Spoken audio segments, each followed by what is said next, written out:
residents. Sa ulo naman nagbabagang balita. Dalawa sa tatlong Chinese awardees ng prestiyosong Ramon Magsaysay Awards hindi makakarating sa araw ng parangal. Hindi pagsipot ng dalawa, itinangging may kaugnay sa madugong hostage taking. Hostage taker na si dating Senior Inspector Rolando Mendoza, may kaso rin palang rape at robbery. Hong Kong authorities, pinakiusapang huwag munang sumabay sa investigasyon sa hostage taking. Bus nahulog sa creek sa Pagbilao, Quezon. 5 patay, mahigit 40 sugatan. Pinoy, silver medalist sa patalasan ng memorya sa London. At iringan ni Claudine Barreto at Angelica Panganiban, lalo nga bang umiinit?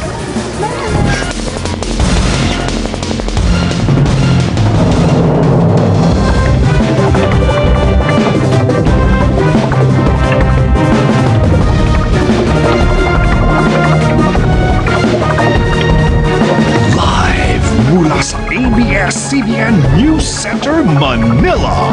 Ito ang TV Patrol Weekend!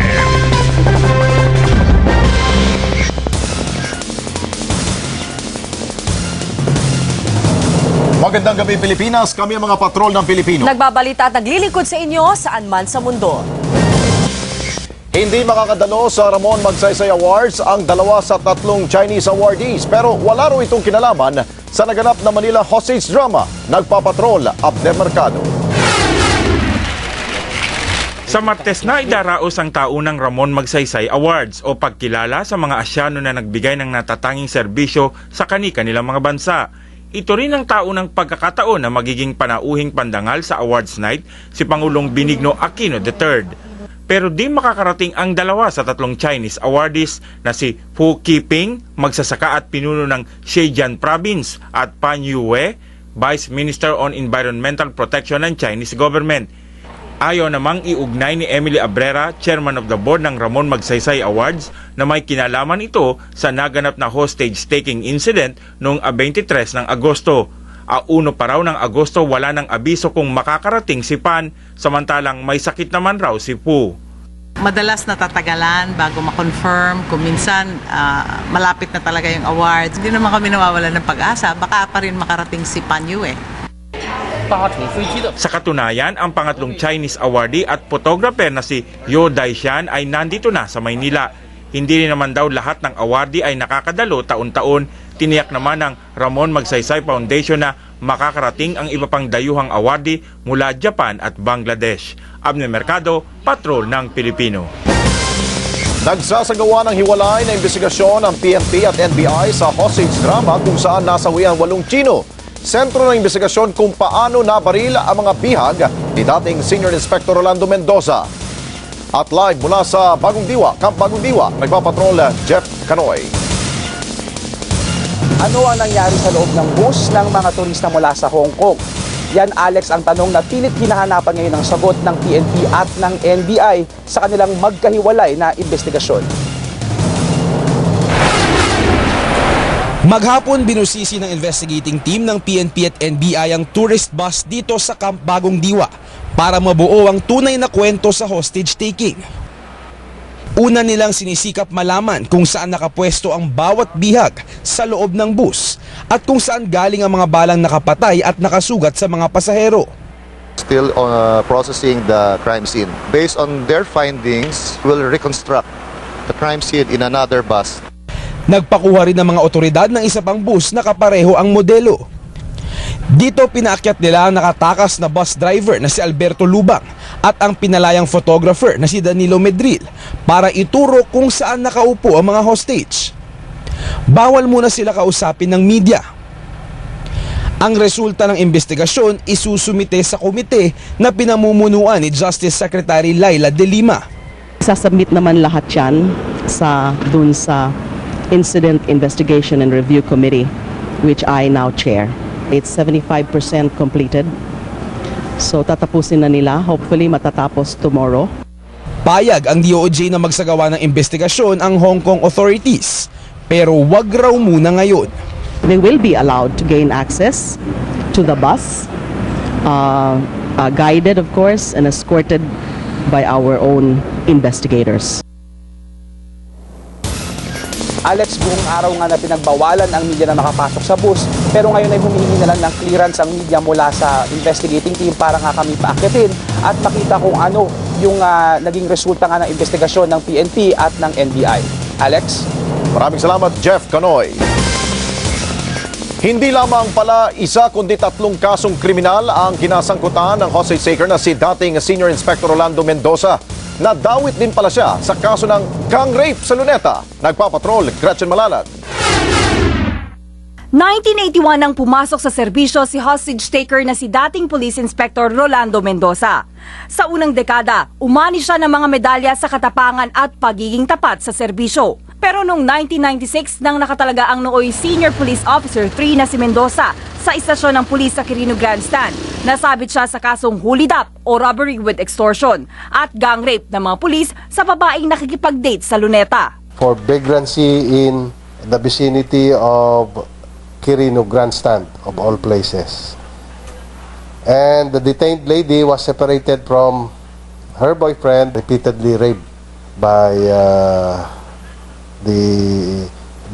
Rolando Mendoza and his group. Pero kapwa na-dismiss ang 2 kaso dahil hindi sumipot ang mga nagreklamo. Ang isa pang kaso ng robbery extortion sa isang chef noong 2008 ang naging mitsa ng pagkakasibak niya sa serbisyo. Bagamat hindi umusad ang kaso, pinasibak naman siya ng ombudsman. Ang background na ito ay nahukay ng PNP sa ginagawang profiling kay Inspector Mendoza para malaman kung bakit niya nagawa ang hostage taking. At dahil sa malagim na krimen, gagamitin din ang ganitong klaseng profiling sa recruitment ng mga pulis. Gretchen Malalad, Patrol ng Pilipino. Isang malawakang kilos protesta ang isinagawa sa Hong Kong bilang pagkondena sa hostage taking sa Maynila. Nakiisa rin sa pagkilos ang daang-daang Pinoy na nagtatrabaho roon. Mula Hong Kong nagpapatrol, Nadia Trinidad. Magkaiba man ang pinanggalingan, iisa ang sigaw ng mga OFW at mga residenteng napupuot sa anilay walang saysay na pagpatay sa 8 Hong Kong tourists na nagbakasyon sa Pilipinas. Hindi ako nahihiya, nagagalit ako because this should not have happened. I am from Hong Kong, but this guy is no feel good. Ang kilos protesta ng mga residente ay inorganisa ng iba't ibang political unions dito sa Hong Kong. Habang ang mga OFW namang naka-day off ay tinipon ng mga aktivistang grupo gaya ng Migrante, United Filipinos in Hong Kong at Gabriela. Ang pagkilos na ito ng mga taga-Hong Kong ay napagpasyahan hindi lang dahil may mga kababayan silang pinatay sa Pilipinas, pero higit dahil sa naging asal daw ng ating gobyerno sa pagharap sa krisis na ito. Yellow ribbons ang tinali ng mga Hong Kong Chinese. To show that we are sad and we care for the people who died in the Philippines. White ribbons naman ang sa mga Pilipino. Bagamat naging mapayapa ang pagkilos na ito, may pailan-ilan ring mga di naiwasang hidwaan. Ang sabi niya sa akin, para saan ito? Why should you give this one to me? You are the cruel, sabi niya. You are the killer. Naniniwala ang ilang mga taga rito na magpapatuloy pa ang tensyong ito na nabuo sa pagitan ng Pinoy at Hong Kong Chinese hanggat hindi makapaglabas ang gobyerno ng Pilipinas ng resulta ng investigasyon na patas at kapanipaniwala. Nadia Trinidad, Patrol ng Pilipino, Hong Kong. Dumistansya si Pinoy sa mga problemang idinulot ng hostage taking nang bumisita at nag-alay ng bulaklak sa libingan ng mga bayani ngayong araw ng Kagitingan. Nagpapatrol, Nico Bawa. Sa talumpati ni Pangulo Aquino, ipinaalala niya ang katapangan ng mga Pilipino sa harap ng mga sisihan at batiko sa PNP at ang namuong tensyon sa bansang China dahil sa hostage taking noong Lunes. Naniniwala akong ang dugong dumadaloy sa bawat Pilipino ay dugong bayani. Para naman kay Ambeth Ocampo ng National Historical Institute, mas may kahulugan ng araw ng mga bayani ngayon dahil sa kahihiyang idinulot na insidente. Dapat taon-taon talaga maalala, lalo na ngayon na maraming mga nangyayaring di ka nais-nais. Dagdag ni Ocampo, malalim ang pagkakaibigan ng Pilipinas at China. Umaasa siyang mananaig pa rin ang malalim na ugnayan ng dalawang bansa. Bago pa ang Estados Unidos o Espanya, ang kaibigan ng Pilipinas, China, dahil malalim at matagal ang ating ugnayan, malalampasan siguro natin. Yun nga lang, patuloy na masusubukan ang pagkakaibigan ng dalawang bansa hanggat sariwa pa ang idinulot na sugat ng hostage taking. Nico Bawa, Patrol ng Pilipino.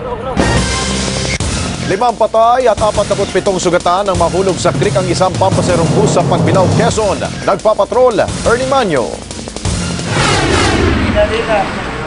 Bumaliktad ang cool transport matapos mahulog sa creek sa Malikboy, Pagbilao, Quezon kaninang madaling araw. Galing sa Tacloban City ang bus na biyaheng Cubao, Quezon City. Halos kakalagpas lang ng bus sa Bitukang Manok sa Atimonan, Quezon nang bigla umanong sumigaw ang driver na si Oscar Pedregosa. Huwag ko kayong magpanik, humawak na lang kayo, sabi ng driver sa amin. Bumangga ang bus sa gilid ng tulay at nahulog malapit sa ilog. 5 agad ang patay at sugatan ng 47 pasahero. Inabot ng 8 oras bago na-rescue ang mga pasahero. Aminado si Chief Inspector Lodimer Llaneta, kulang sila sa gamit. Pero yung kanyang kable ay hindi sapat, hindi kaya ng tensyon nung doon sa paghatak sa bus. Takaw aksidente ang bahaging ito ng Pagbilao, pero sinisisi ng ilang pasahero ang matuling pagpapatakbo ng driver. Tatlong pabalagbag yung bus bago siya nalaglag sa tulay. Ginawa ko ang lahat para sa mga pasahero ko, para sa kumpanya. Humingi rin ng dispensa ang driver, pero nahaharap pa rin siya sa kasong reckless imprudence, resulting in multiple homicide at multiple physical injuries. Ernie Manyo, Patrol ng Pilipino, Quezon. Doble dagok naman ang inabot ng ilang pasahero ng nahulog na bus. Bukod kasi sa mga tinamong sugat ay ninakawan pa sila. At live mula sa Quezon, nagpapatrol, Zian Ambrosio. Bernadette, alam mo na dito nga tayo sa isang creek sa Pagbilao, Quezon kung saan nagkalat ang mga bubog dito. Bakas pa nga ang trahedyang iniwan nitong nahulog na bus. Kami dito at matulungan kami. Napaluha si Violeta Cabuang, 60 taong gulang dahil sa aksidente. Kasama niya ang kanyang 1 taong gulang na apo. Galos lang ang kanilang tinamo pero kahit himala sila nakaligtas, nadali naman ang mga mapagsamantala ang kanilang mga gamit. Sana naman matulungan naman sana ako. Walang bis-bis yung anak ko. Ilang araw na. Nagpupuyos din sa galit si Lola Presentasyon na nagpapagamot sa Jane County Hospital. Imbis na tulungan, ninakawan din umano sila ng mga taong inakala niyang sasaklolo. Nagagalit ako sa nagre-rescue kasi ano ba kayong nagre-rescue? Ano bang nire-rescue nyo? Tira? Kasama niya rin ang kanyang 1 taong gulang na apo na maswerteng nabuhay matapos mawala ng malay ng ilang minuto. Maga naman ang mukha ni Belinda Gatchalian dahil sa mga bubog. Kwento na mag-asawang Renante at Melinda Kaingin, nag-akapan na lang sila nang marinig ang sigaw na wala ng preno ang bus. Second life na kasi kala ko matay na kami kasi yung nihintay ko yung dadaganan kami sa bus eh.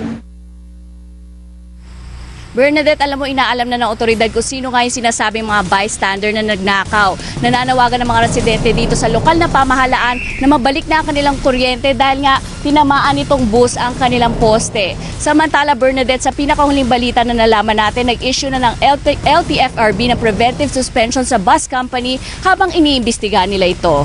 At yan muna ang pinakahuling balita mula dito sa Pagbilao, Quezon. Bernadette. Maraming salamat, Zian Ambrosio.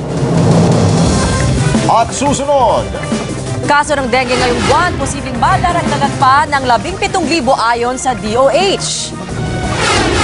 4 na Pinoy boxers panalo sa lahat ng nakalabang dayuhan sa bakbakan sa Cebu. At Angelica Panganiban, pinayuhang manahimik sa iringan nila ni Claudine Barreto sa pagbabalik ng TV Patrol Weekend.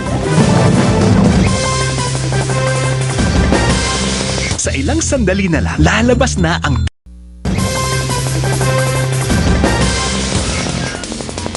Inaasahang madadagdagan pa ng 17,000 ang kaso ng dengue sa bansa bago matapos ang Agosto ayon sa Department of Health. Nagpapatrol Apple sa Landon. Puspusan ang paglilinis ni Arceli ng bahay. Sinisiguro rin niyang palagi may takip ang mga drum na imbakan nila ng tubig. Natatakot siyang pamugaran ito ng mga kitikiti. Lalo ay walang pera ngayon. Hirap magkasakit yung bata. Mula Enero hanggang 15 ng Agosto, umabot na sa mahigit 50,000 ang nadengge sa buong bansa. Pinakamarami sa Western Visayas. Sa Metro Manila, pinakamaraming nadengge sa Quezon City. Ayon sa DOH, dahil sa dami na nagkakadengge ngayon, tinatayin nilang madadagdagan pa ng 17,000 ang magkakasakit nito bago matapos ang buwan. Kaya sa pagtatapos ng taon, pinangangambahang aabot ito sa pinakamataas na bilang sa kasaysayan.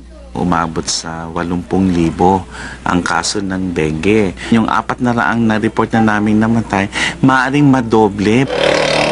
Walang tigil ang panawagan ng DOH sa iba pang ahensya ng gobyerno para paigtingin ang kampanya kontra dengue.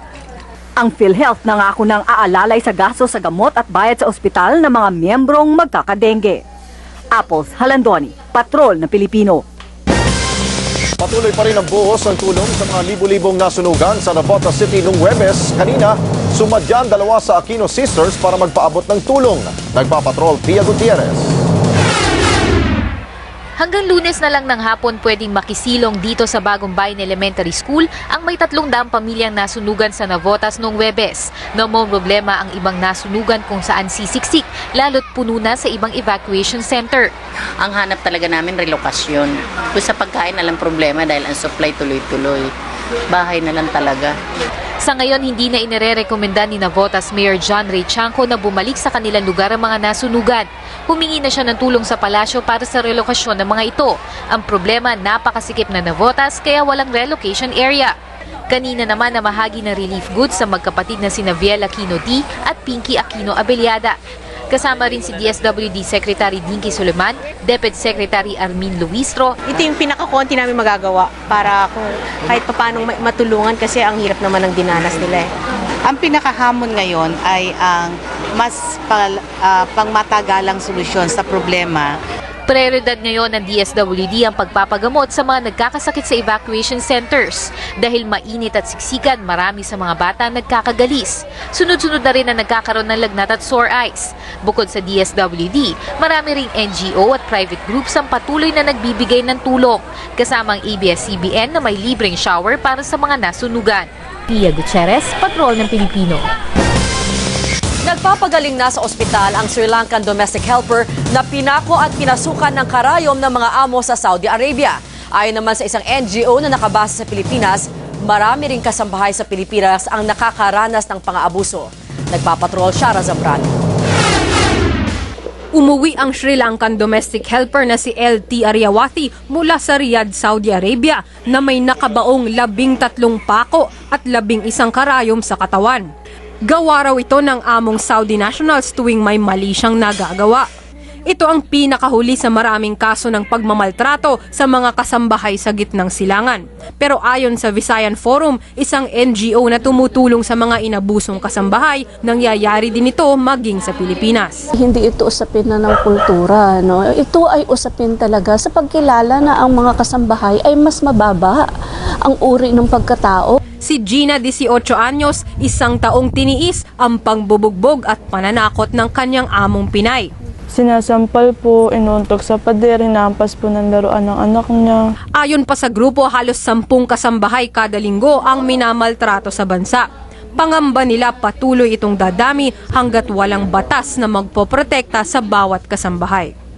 Isang mahalagang paalala sa lahat, ang kasambahay ay hindi isang alipin at walang anumang sahod na magbibigay ng karapatan sa isang amo para abusuhin ang karapatan ng naninilbihan sa kanila.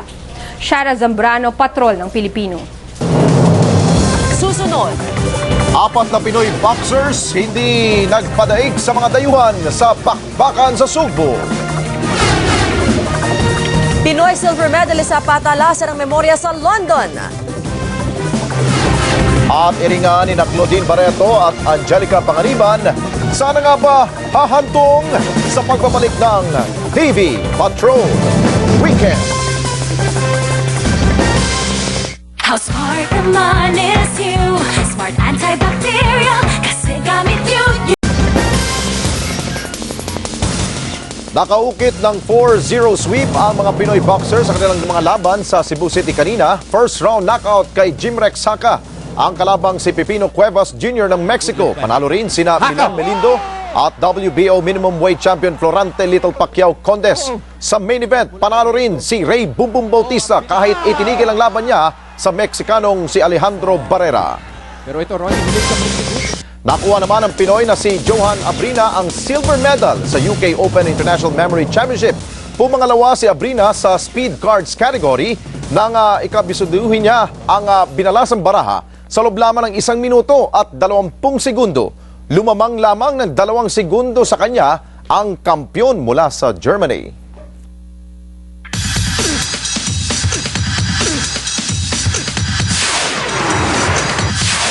Naglabas na ng pahayag ang Star Magic sa tumitinding iringan ng Star Magic talent na si Angelica Panganiban at ni Claudine Barreto. Dinumog naman ang mall tour ng Star Cinema offering na Sayo Lamang. Nagpapatrol Gretchen Pulido. Hiyawan ng mga fans ang sumalubong sa cast ng Sayo Lamang. Lumakas pa ito ng kumanta sina Shaina Magdayaw, Bea Alonso, Coco Martin at Dito Ocampo. Umaasa mga bida na tatangkilikin ang 17th anniversary offering ng Star Cinema. Sa gitna ng tumitinding iringan ni Claudine Barreto at Angelica Panganiban, naglabas na ng official statement ang Star Magic para sa panig ni Angelica. Ayon kay Star Magic Legal Counsel Attorney Georgie Alonso, inabisuhan nila si Angelica na manahimik sa issue. Pagtatanggol ng Star Magic, hindi si Angelica ang naninira, kundi siya pa nga ang biktima sa maling akusasyon. Dagdag pa ng Star Magic, hindi na dapat pag-usapan ang isyung ito.